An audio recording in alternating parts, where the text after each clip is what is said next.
फिर दवा चाहिए ना शिफा चाहिए। आरो जोरे कमली वाले निगाहे करम हो गए, फिर दवा चाहिए ना शिफा चाहिए। मैं मरीज़े मोहब्बत हूँ, मुझको तो बस एक नजरिया हबीबे खुदा चाहिए। आरो जोरे अब तो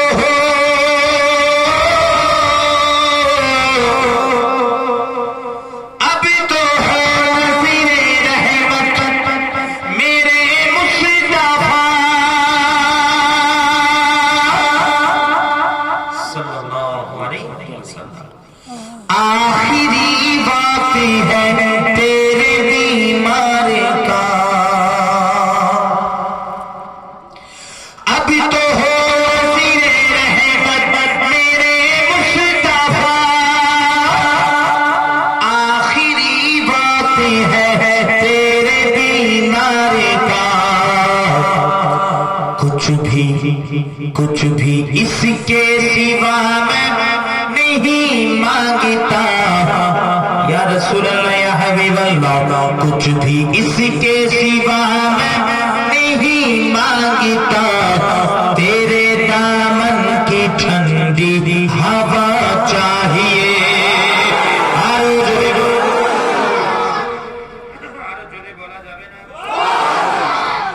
कुछ भी इसके सिवा मैं नहीं मांगता, तेरे दामन की ठंडी हवा चाहिए।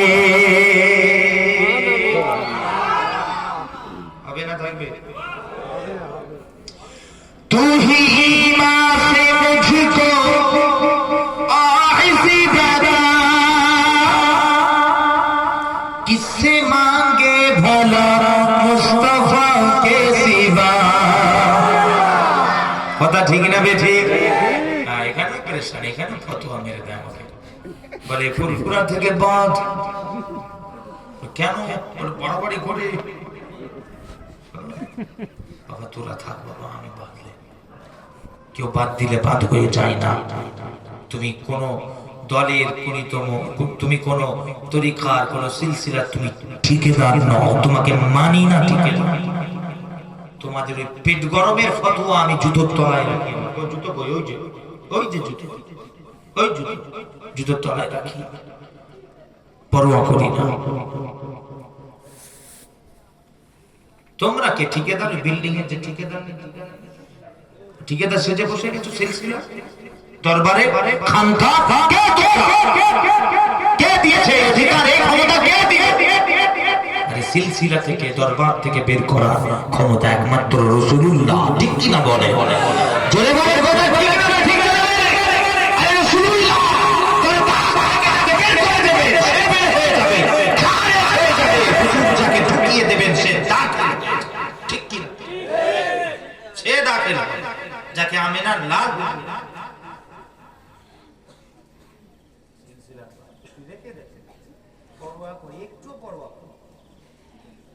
বলে ও মুখ হয়ে গেছে, কিচ্ছু সব হয়ে নিচে। তাহলে হুজুরের কাছে আমরা চাই, কথা ঠিক না বেটি? হুজুর দেন আমাদেরকে, হুজুরের কাছ থেকে সবকিছু পাই আমরা।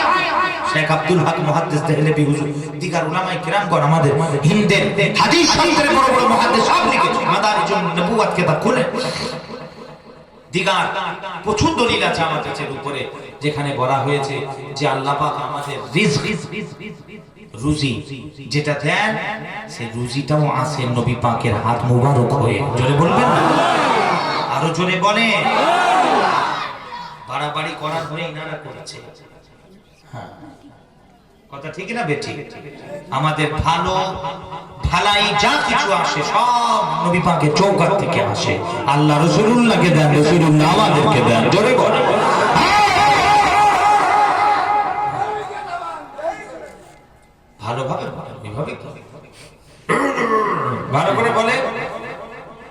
হুজুর কা দামান সবাই বলে নেই ছোড়েঙ্গে, নবী জান কা দামান।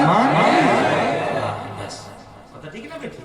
হুজুরকে ছাড়বো, পার্টির দামান ছাড়বো না বলে দেবে, নেতার দামান ছাড়বো না বলবে, এতে তোমার ঈমান চলে যাওয়ার সম্ভাবনা আছে, আর চলে যেতে পারে, 100% চলে যাবে। যখন বলবে রাসূলুল্লাহর কথা আমার নেই ছোড়েঙ্গে, আল্লাহর কসম তোমার ঈমান মজবুত হতে থাকবে, জোরে বলবে। আসেন, এটাই শেখাই আমি সব জায়গায়, এটা শিখে যান আপনারা, ব্যাস। এটা আমার এতে আমার কিছু কোনো ফায়দা নেই, এতে ফায়দা আল্লাহর কসম আপনার হবে, আমাদের হবে, সমাজের হবে। কথা ঠিক না বেঠিক? জোরে বলে। যখন হুজুরের পেহচান আমাদের কাছে চলে আসবে, হুজুরের মারিফাত যখন আমাদের কাছে চলে আসবে, হুজুরের জন্য সব কিছু আমাদের হয়ে যাবে, হুজুরের জন্য আমাদের চলাফেরা হয়ে যাবে আল্লাহর কসম। তখন জিন্দেগি পরিবর্তন হয়ে যাবে, তকদীর পরিবর্তন হয়ে যাবে। কথা ঠিক না? আসে, আর বেশি বলার নেই, আর কোথায় কি